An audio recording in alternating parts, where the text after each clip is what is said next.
influence of drugs. And at some point you want to go back. Do addictions really heal? Because, for example, she was addicted to someone, and at some point in life, she will get another person, right? So, what about this? How about if this addiction comes back? How can we deal with it? Like, Let me start by saying that definitely addictions heal. yeah. And it's also very important to know that actually those who have healed can also go back. Yes. In the other terms, they will call that relapse. Really. So one can heal, but they can also relapse back, depending on what's going on in their lives. When you are dealing with an addiction, it's important to know what are the circumstances around it. And then when you are dealing with them, you know you are giving an appropriate intervention. There is a prominent, how can I, okay, let me just use a simple example. Yeah. If you looked at a tree or any plant, you would not see what's happening underground there. But up here, you will see the tree growing or withering depending on the environment. Addictions, many of them are deeply rooted down. Yeah. So if one just cuts on top, and usually that's what happens, people tend to deal with what's just on top, what they can see. The addiction tends to return, especially when the environments are healthy for it to grow back. Things like your peers, if you are back into the peer society, if you are back into that community, if you find yourself doing those things you used to do, then you are providing a fertile ground. Remember, the depth has not been dealt with. So if you don't deal with the depth, and the depth are those things I talked about. Yeah. It could be things like anxiety, anger, betrayal, frustration, pain, things that one is suffering internally deep there. If you don't get the right approach to them, some people are actually looking for love, for attention, for power. So if those things, no one is able to address them correctly, then you find the people relapsing back. Yeah. But if the issue is well dealt with from the depth, someone is able to assess and know that maybe I'm drinking just to feel loved or to fit in, and they're able to deal with how do I get over issues of loneliness, how do I get over issues of anxiety, and those things are dealt with, then they're able to recover from the addiction and get better, and actually not even get to go back. Yeah. Okay, we would love to continue with this session like for a really long time because it is really educative and inspirational. But we would love you, Mr. Ambrose, to give us the last remarks, our last remarks. Well, thank you so much. Once again, I take this a privilege to share and talk with the youths about issues that are very important in life.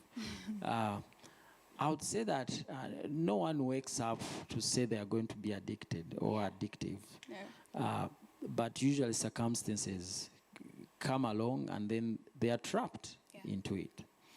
And then, so that means everyone is vulnerable, including those of you who are on this, on this panel. You're actually vulnerable to any, and sometimes people think addictions, we are talking about drugs.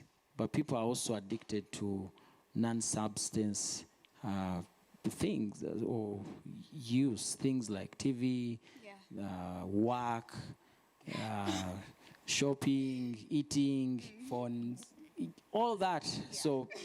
So people can be addicted. Everyone can actually be addicted. Yeah. But what is more important is also to know that when you feel you are trapped, it's important to start taking 2 steps towards getting better. and it needs determination.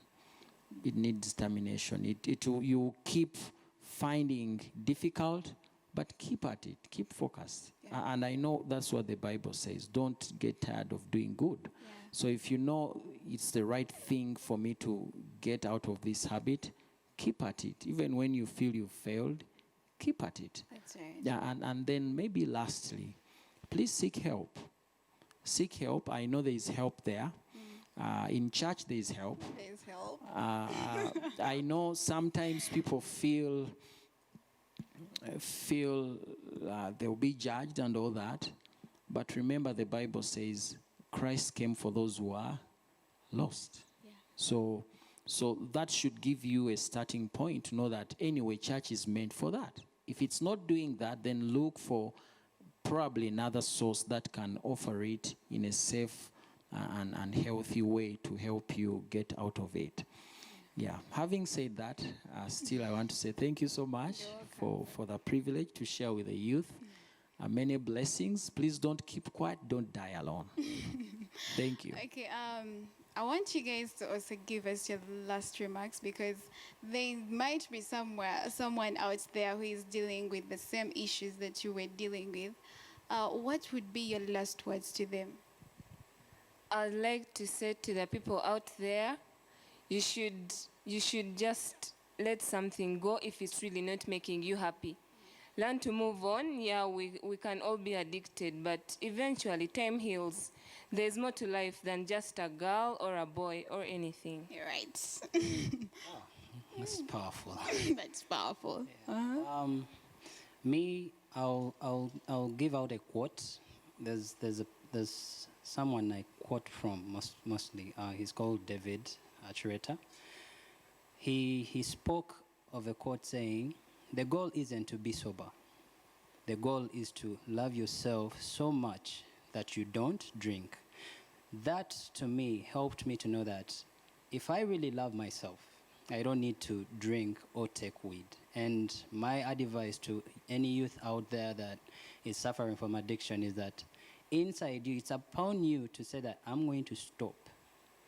And if you really can do that and you trust your guts, you can do it. Yep.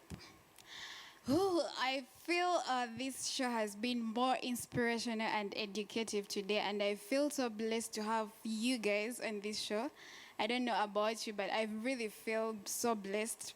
And to the people out there, if you are going through something and you feel you can't share with someone that you know because they'll judge you, find someone maybe that you do not know. It will be easier for you because you do not know what they are thinking.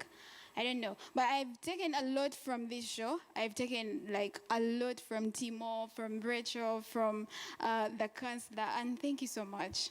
We have been on the Your Time show. Until next time, bye-bye. Bye.